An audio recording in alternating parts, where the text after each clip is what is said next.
মালদহের মানিকচক ব্লকের মুসলিম অধ্যুষিত গ্রাম শেখপুরা। গ্রামে হাতে গোনা কয়েকটি হিন্দু পরিবার।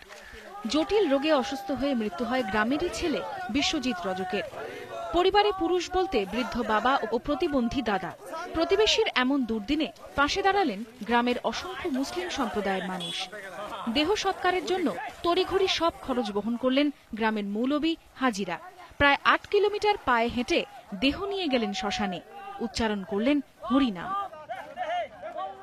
আমাদের গ্রামে ৬,০০০ লোকের বাস, তার মধ্যে মাত্র ২০-২৫টা হবে হিন্দু। হঠাৎ ছেলেটা মারা গেল, তা ফেলার মতো লোক নেই। আমাদের সাম্প্রদায়িক সম্প্রীতি বজায় রাখার জন্য দফন করতেছি, যেহেতু আমাদের ভ্রাতৃত্ববোধ যেন বজায় থাকে। হিন্দু রীতিনীতি মেনে সেইভাবে আমরা ঘাড়ে করে নিয়ে এসেছি, শ্মশানে নিয়ে আসলাম এবং আগামী দিনে যেই সাহায্য করার খরচ আছে সেটাও আমরা করব। এবং এটা বার্তা দিতে চাইছি যে আমরা এখানে মুসলমান হিন্দু সব একই আস্থার উপর নির্ভর করছি। স্বজন হারানো এই হতদরিদ্র হিন্দু পরিবারের পাশে এভাবে মুসলিম সম্প্রদায়ের প্রতিবেশীদের দাঁড়াতে দেখে বিস্মিত মৃতের পরিবারও। ধর্মের নামে অসহিষ্ণুতার বাতাবরণে মালদহের এই ঘটনা দিশা দেখাবে বলেই আশা করা যায়। মালদহ থেকে গোপাল সূত্রধরের সঙ্গে সেবক দেব শর্মার রিপোর্ট, ইটিভি নিউজ বাংলা।